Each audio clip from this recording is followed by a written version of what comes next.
Hello and welcome to Cutting Words. I'm Brad Thompson and today we're going to look at the Monstrous Compendium Volume 1, Spelljammer Creatures. Now this is a free compendium of 10 monster stat blocks that was released during DnDDirect on D&D Beyond and as well as the Wizard of the Coast website. So you can get a PDF directly from Wizard's website or for free by logging into D&D Beyond.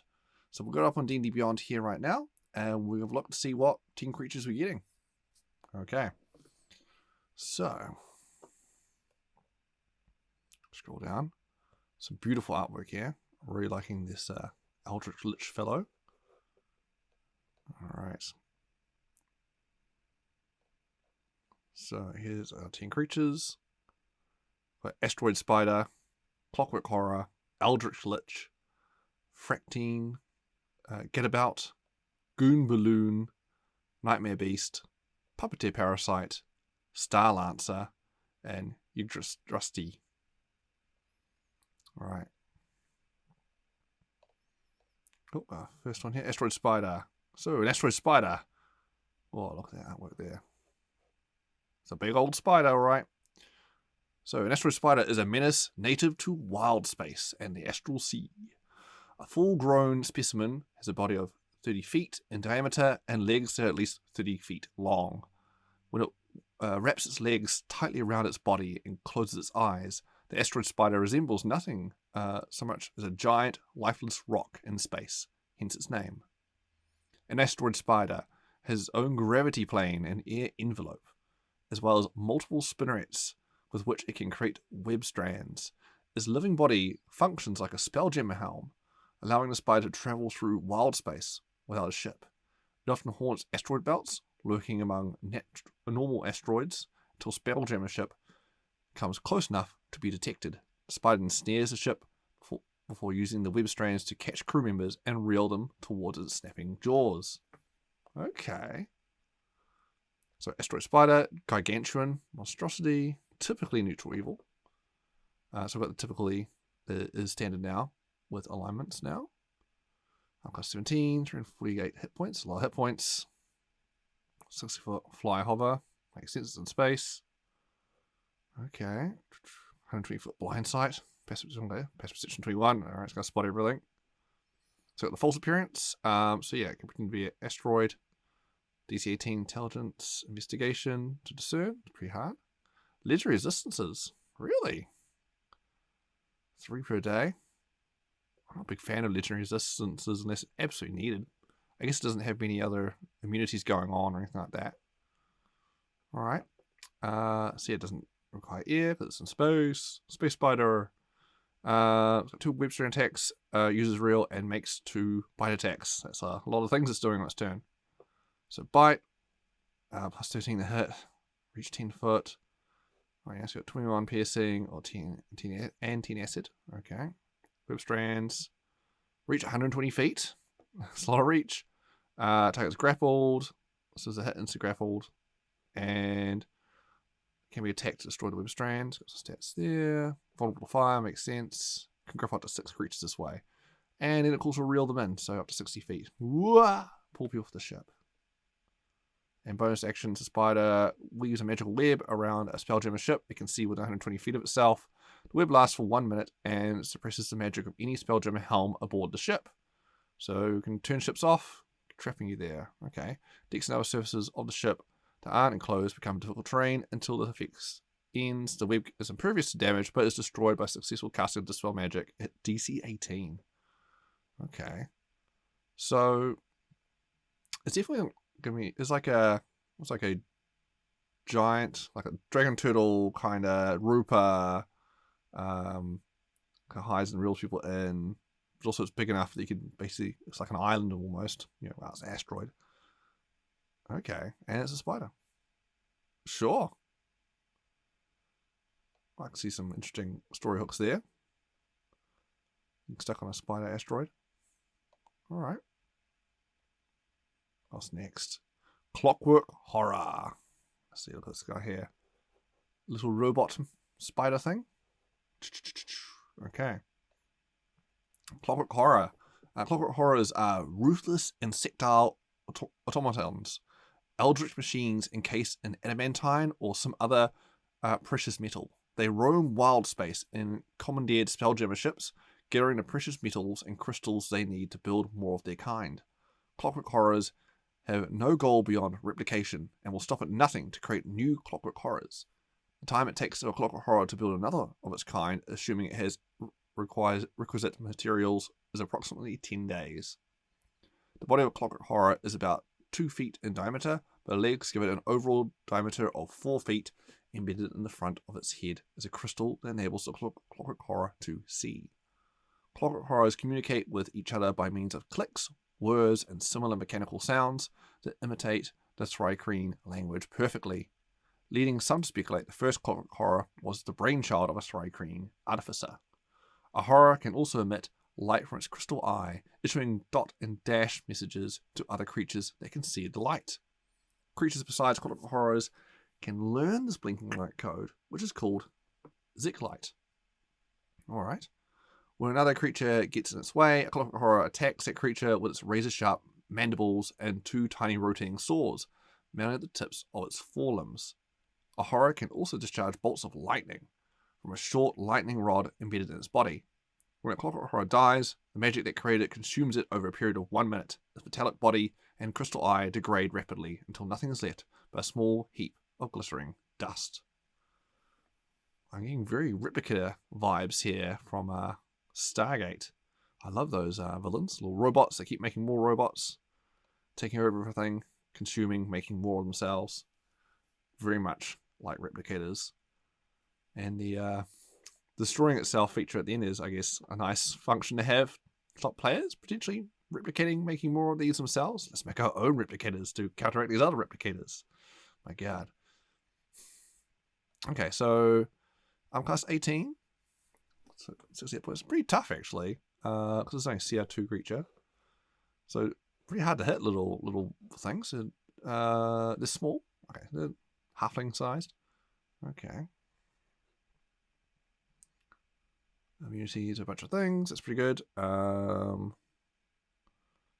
about Dispel Magic, they temporarily turn off. You can see no Constitution saving throw, gets cast DC, or form conscious for 1 minute. Won't take any damage. Okay. Obviously doesn't require, it's a robot, doesn't require any air and food. Alright, so 1 bite attack and 2 rotating saw attacks, or it makes 2 lightning jaw attacks. Okay, so bite, only possible to hit. 6 piercing damage, okay. Or rotating saw, possible to hit. 4 slashing damage, possible to hit. 120-foot range for lightning jolt, 7 lightning damage. And also it can interface with a Spelljammer helm. The horror attaches to a Spelljammer helm. It can see within 5 feet of itself and attunes to the helm instantly. If another creature is already attuned to the helm, that creature's attunement to the helm ends when the horror's attunement begins.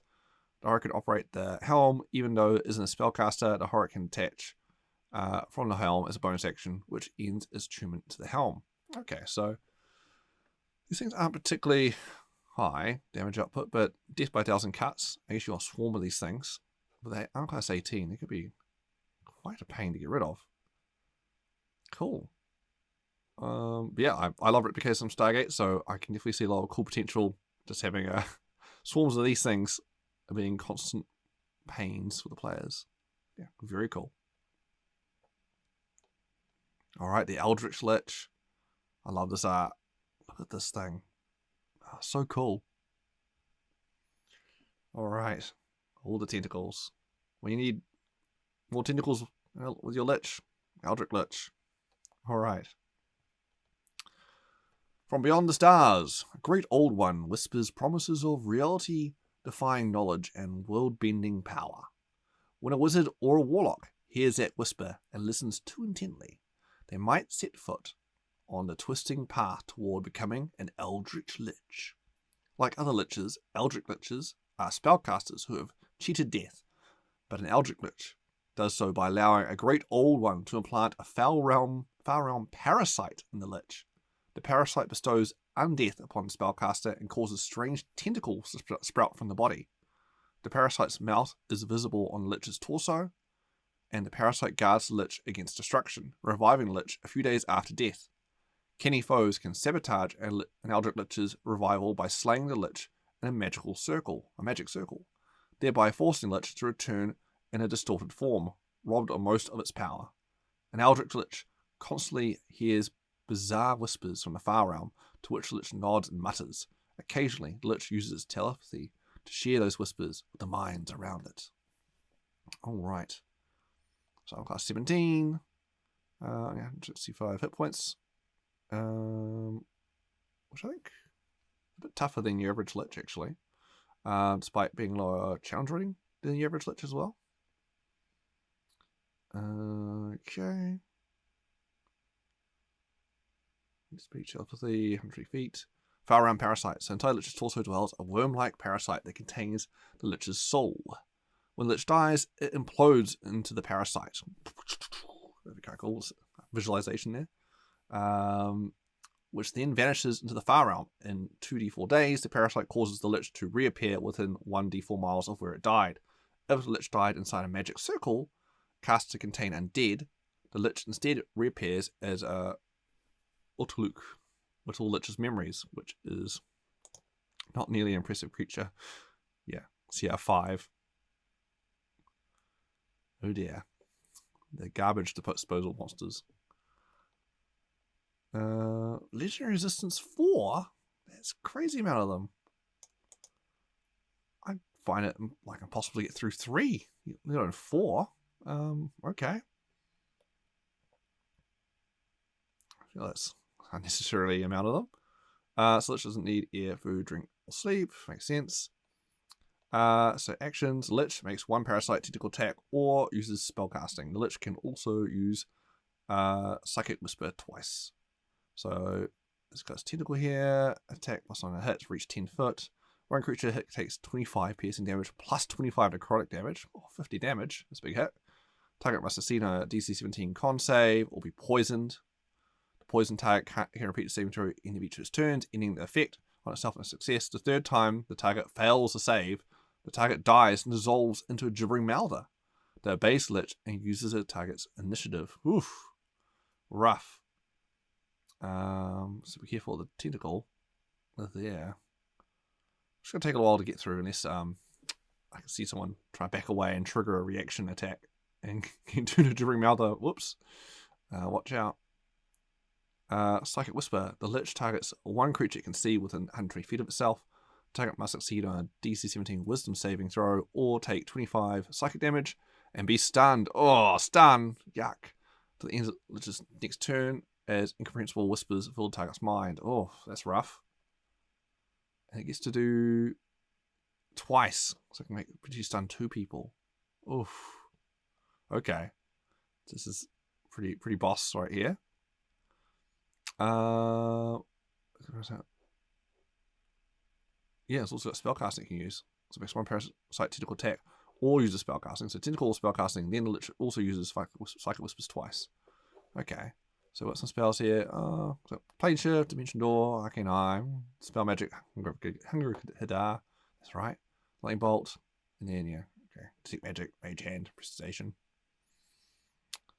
Alright. Nothing too crazy there. Reactions, Far Realm Step. Immediately after taking damage, the Lich, along with any equipment is wearing or carrying, magically teleports up to 60 feet to an uncharted space it can see. Oof. Okay. It's very hard to chase this thing down. And it's got actual hover as well. Flying around. Whew. Okay. This is quite an interesting boss fight. Yeah, I really want to run one of these. It's like a lot of fun. Just going to be moving around all over the place. Cutting people with tentacles and psychic whispers. Okay.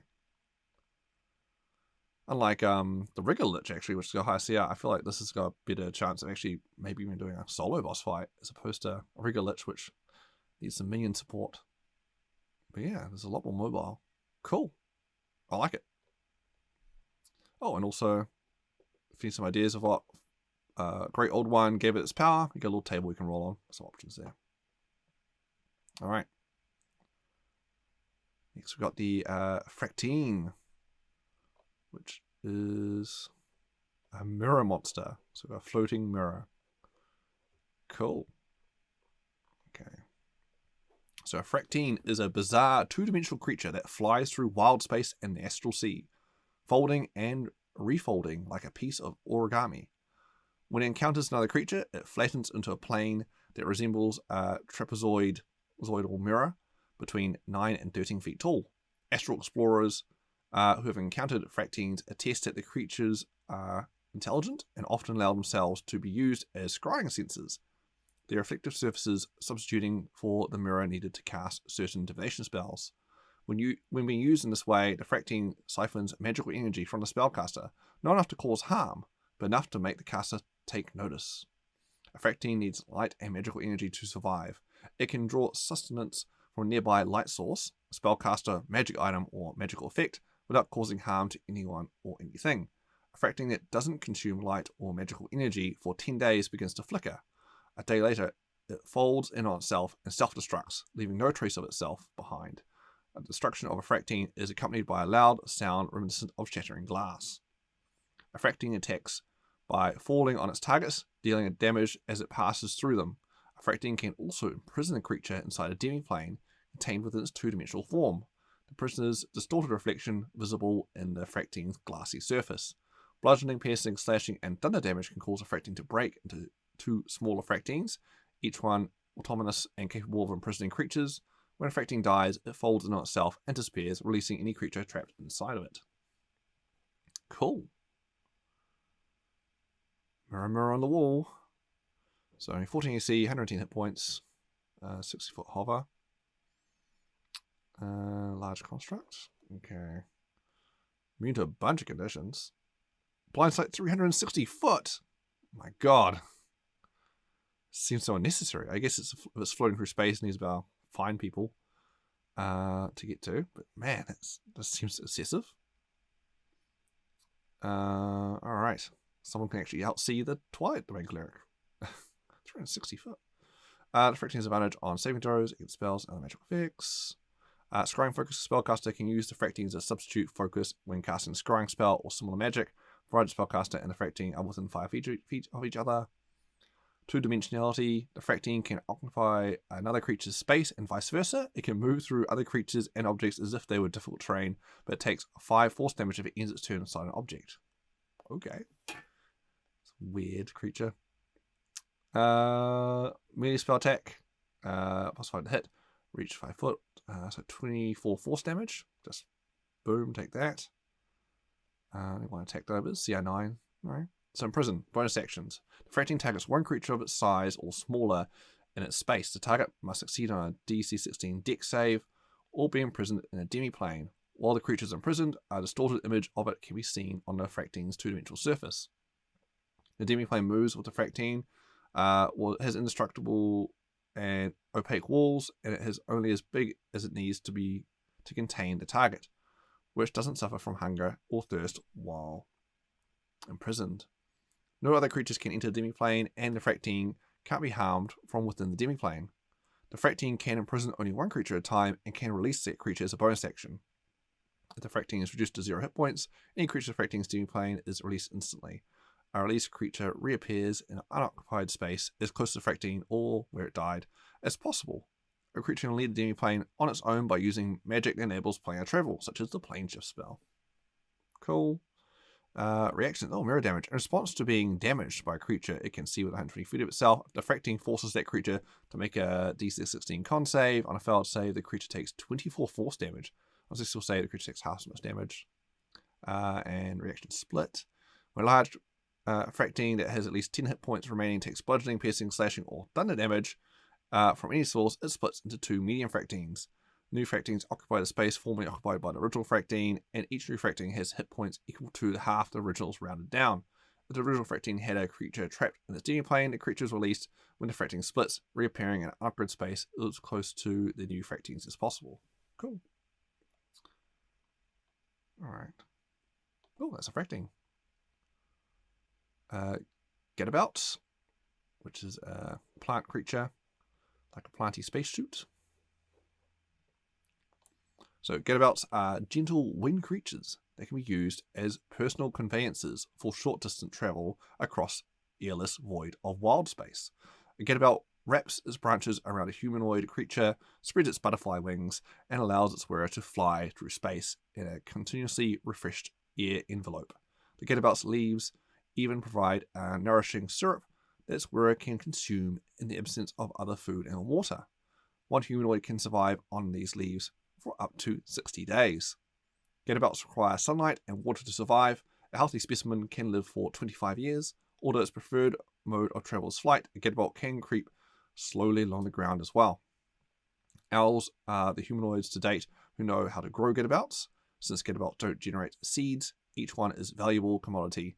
Merkane and Dowa merchants who come into possession of a healthy gadabout might sell it for 2,500 GP or more. Alright. Interesting. Don't recall ever having a creature having a price value attached to it before. That's cool.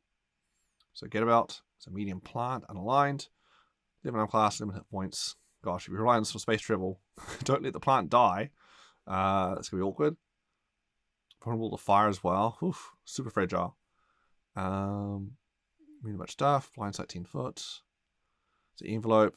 So it has at least 1 hit point. It can generate air for you. Doesn't require food or sleep itself. And it can do 2 branch attacks. Plus 3 to hit, 3 slashing damage. Wrap. Gadabout enters space of a willing medium or small creature within 5 feet of itself and gently wraps its branches around the target. The target is grappled.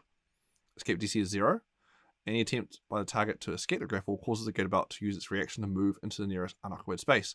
While grappled by the gadabout, the target determines where the gadabout moves on the gadabout's turn and accompanies the gadabout wherever it goes. Alright, this means the gadabout's now attached to you and we're using grapple rules, which is a bit weird, but sure. And you get the 60-foot hover now. Okay.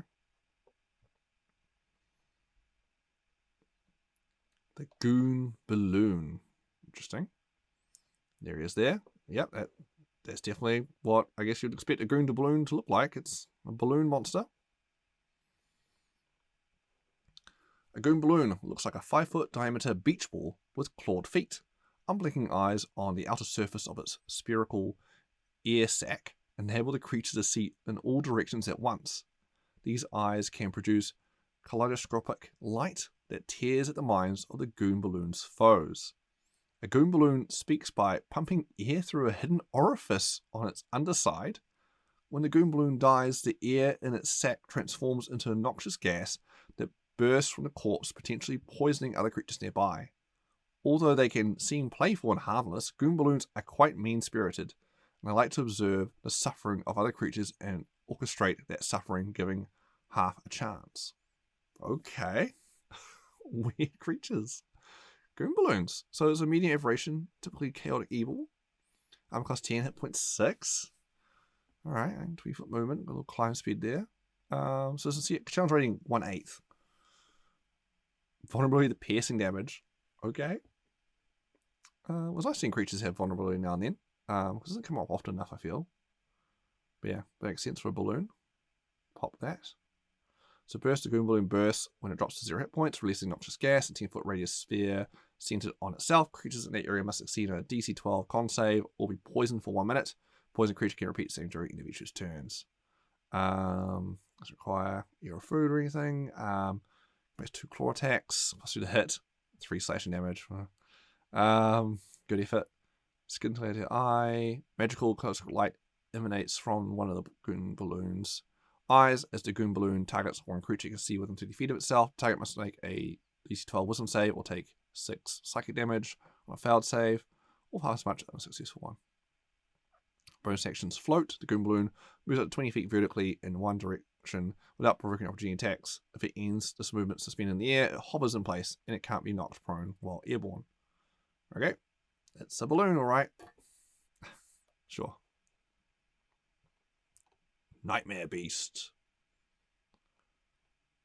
Whoa, look at this guy. Okay. So, Nightmare Beast. An enormous quadrupeds that stand 20 foot tall or 40 foot tall when rearing on their hind legs. Nightmare Beast's legs ending claws, enabling it to climb. Well, despite its size, its skin is thick and tough, and its teeth are long and sharp. A pair of long, curved tusks jut from the sides of the beast's mouth, and its large red eyes glow in the dark. The creature smashes through structures and fortifications with ease, and it doesn't hesitate to rend foes with its claws and gore them with its tusks. But most devastating attack is its magical ability to disintegrate foes with its terrible gaze. Yeah, disintegration will do that. Okay. Powerful spellcasters create nightmare beasts to serve as living siege engines. A single beast can lay waste to entire cities and armies. Okay, so this is Gargantuan Monstrosity, typically chaotic evil. If you need a bad guy mount, apparently this is it. Or typically a big bad guy mount. 17 armor class, 232 hit points. You can climb. Let's see, got 100 foot dark vision. 2 legendary resists. Okay. The beast deals double damage to objects and structures. The beast makes 2 claw attacks and 1 tusk attack for its multi-attack sequence. So claw is plus 13 to hit, reach 15. One target takes 14 slashing damage, and target is a creature must succeed on a DC 21 strength saving throw, be knocked prone. Tusk. So this is a melee attack plus 13 to hit, reach 15 feet. One target takes 17 slashing damage. Respectable. Disintegration Gaze. This is recharge 5 to 6. The beast targets 1 creature can see within 60 feet of itself. The target must make a DC 18 con save or take 70 force damage on a failed save or half as much on a successful one. Oh, so different from Disintegrate the spell, which will be a dex save. And if you save, you take nothing because you managed to jump away the beam. This is just, no, it hits you. Just how much damage is going to do to you. And if the magic effect reduces the target to 0 hit points, the target is disintegrated and leaves nothing behind except a pile of ashes plus whatever equipment it was wearing or carrying. Wow, so it saves a half damage, so you could potentially save on this and he could still disintegrate you. So if you're low enough in health, you get hit by this beam, you pass the save, but even then you still take enough damage that you turn to dust. That's rough. Oof, that is a really scary disintegration beam. Oh my god. Not only that, you can bonus action teleport. Just jump about, teleports along with any equipment it's wearing or carrying up to 150 feet to an awkward space you can see twice a day. And it's got some legendary actions as well, because it's a legendary creature apparently. So let's see, you can do a tusk attack, charge, moves up to a speed without provoking opportunity attacks, then makes 2 tusk attacks. Alright, and then Frightful Howl. The beast howls as it exhales a cloud of magical fear gas, a 120-foot cone. Any creature in that area must make a DC 18 wisdom save or be frightened of the beast for 1 minute. A creature can repeat the saving throw end of each turn's any effect on itself. On a success, it's fine. I'm already frightened of this creature with that disintegration gaze. Oh my goodness. That is terrifying. Okay. Nightmare Beast, aptly named. Puppeteer Parasites. Okay, I think I see what's going on here. They're going to attach this guy and control him, aren't they? Alright. So, Puppeteer Parasite looks like a rubbery amoeba, the size of a dinner plate. Its dorsal surface is soft and glossy, while its ventral surface is lined with bony hooks. The parasite uses its hooks to attach to a wall or ceiling until suitable prey passes nearby. A parasite that comes into physical contact with a humanoid uses its hooks to latch onto it. The parasite can then drain life energy from that creature or use it as a transportation. The parasite can also impose its will on a nearby creature, forcing the creature to comply with its wishes. Puppeteer parasites like to use humanoid thralls as bodyguards and transports. Wonderful. Isn't that lovely? So it's a tiny aberration, typically neutral evil. Reminds me of like a starro, little starfish, lunch to your face. So 15 armor class, 71 hit points. Ooh, pretty chunky. They hover. Vulnerability to radiant damage. That's nice. Again, vulnerabilities are nice to have. Don't see enough of them. Just find poisoned. 6-foot blind sight. Okay. So actions: Cling, melee attack +4, reach 5, 1 creature hit takes 12 necrotic damage, and the parasite attaches the target. While attached, the parasite can't make cling attacks. The parasite can detach itself by spending 5 foot movement as an action. A creature within reach of the parasite can try to detach it, doing so with a successful DC 14 strength check. That's not too bad to get off. Consume life. The parasite deals 12 necrotic damage to one creature it is physically attached to, provided the creature isn't a construct or an undead. The parasite regains hit points equal to its damage taken. Oof, that could be a hassle with its chunky hit points. keeps healing itself. Bonus action, suggestion. So now it's a Psionics. It's interesting. I wonder if there'll be certain things that care if an ability comes from Psionics or not. There's all keyword that's Psionics. Cool, that's new. The Parasite casts the suggestion spell requiring no spell components and using intelligence as a spellcast ability. Spell save DC 13. So you can suggest people to do things as it controls them. Psionics, interesting. Alright. Next we have the Star Lancer, which looks like space sharks. Space sharks. Drifting in the astral sea are the petrified husks of dead gods, their colossal bodies riddled with natural tunnels and caverns. While exploring the innards of one of these dead gods, Githyanki xenomancers found a vast cavern containing scores of winged creatures they've never encountered before. The cavern's denizens used typically to question the Githyanki interlopers, who promptly suggested an alliance. The winged creatures quickly developed a fondness for the Githyanki. Go Githyanki. Big one for them. The Githyanki refer to the winged creatures as Star Lancers, or Vaktrel, in the Gith tongue, and came to realize Star Lancers are reincarnations of the dead god's most ardent worshippers. When a Star Lancer dies, its soul instantly returns to the great cavern that forms the hollow heart of the dead god. There, the soul becomes housed in the body of a new, fully grown Star Lancer that rises magically from the cavern floor. As long as the dead god and its great cavern remain intact, a number of Star Lancers in the multiverse is finite and never changing. A Star Lancer resembles a shark, a bit one that has 4 wings and a long tail. Its head bears a sharp protuberance that the creature uses to impale enemies. Githyanki are fond of using Star Lancers as mounts, riding them across the astral sea in small flocks. A Star Lancer has an innate ability to turn itself and its rider invisible, making it ideal for stealth missions and ambushes. More so than their red dragon mounts they normally use. Githyanki. That's cool. Another option for them. So it's a large celestial. Oh, very cool. Typically neutral celestial at that. Has it been neutral celestials before? Must be. Not very often though. So 50 foot AC. Sorry, 15 AC. Hit points 60. Flight of 50 foot. No walking. Makes sense. They've got no legs. Let's see. Resistant to radiant damage. Celestial, top of the 120 feet. Only CR2 flyby. So it can do provoke opportunity attacks. We fly enemies reach. That's cool. The horn attack, which plus 6 to hit, does 7 piercing damage. If Silencer moves at least 20 feet straight forward, the target immediately before the attack. Target takes an extra 10 piercing damage. An invisibility cloak 3 times a day. The Star Lancer and one creature riding it, chosen by the Star Lancer, magically turn invisible. The effect lasts until Star Lancer or the creature riding it attacks or casts a spell, or until the Star Lancer's concentration ends, as if the concentration of a spell. Any equipment worn or carried by invisible creatures is also invisible for the duration of the invisibility cloak. That is super cool. And I wonder, it doesn't say anything about it, but I feel like this should a prime candidate for a Fine Greater Steed mount for a Paladin. So that's pretty cool. I think it fits into the categories well for it. But yeah, very cool mount option.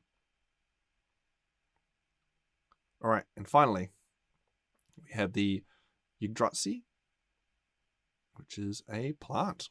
Wow, lightning tree. Alright, Igrazi thought to be cast-off splinters of Yggdrasil, the world tree. Igrazi look like gigantic dead trees covered with barnacles. They fly through wild space and the astral sea with their topmost branches leading the way and their withered roots trailing behind them. Each one has its own gravity plane and air envelope. Okay, so it can house people in the tree.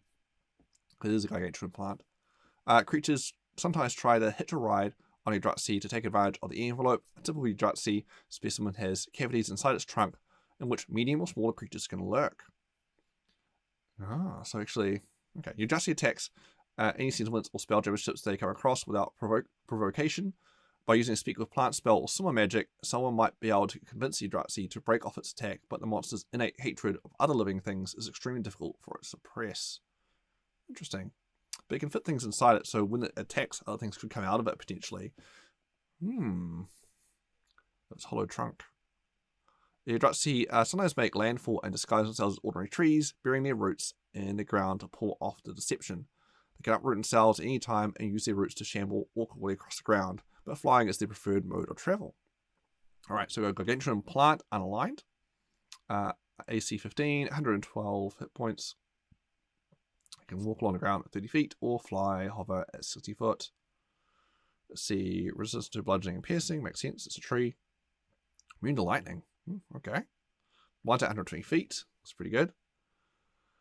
Cavities, Igrazi has 1d4 plus 2 cavities in its trunk. Each cavity is big enough to hold 1 medium creature, 2 small creatures, or 8 tiny creatures. A creature inside a cavity has 3 corded cover against attacks and other effects that originate outside the cavity. Igrazi's cavities aren't connected to one another. Okay, so the creatures can literally hide in the tree and attack from it with cover. That's hilarious. Like a, transport attack vehicle. False appearance. If the Igrazi is motionless and rooted in the ground, at the start of combat, it looks like a dead tree. It has advantage on its initiative roll. Moreover, if a creature hasn't observed a rotted Igrazi move or act, the creature must succeed a DC 18 intelligence investigation check to discern that the Igrazi is animate.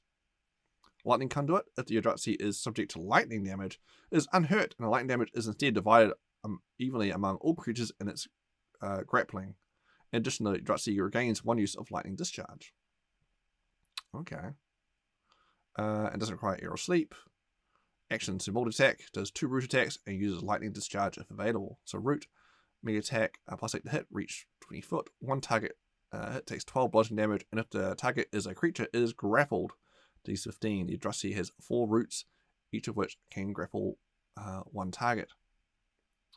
Lightning damage, lightning discharge, 3 a day. The Igrazi shoots lightning at 1 creature within 20 feet of itself. Target must make a DC 13 dex saving throw or take 31 lightning damage on a failed save or half as much damage on a successful one.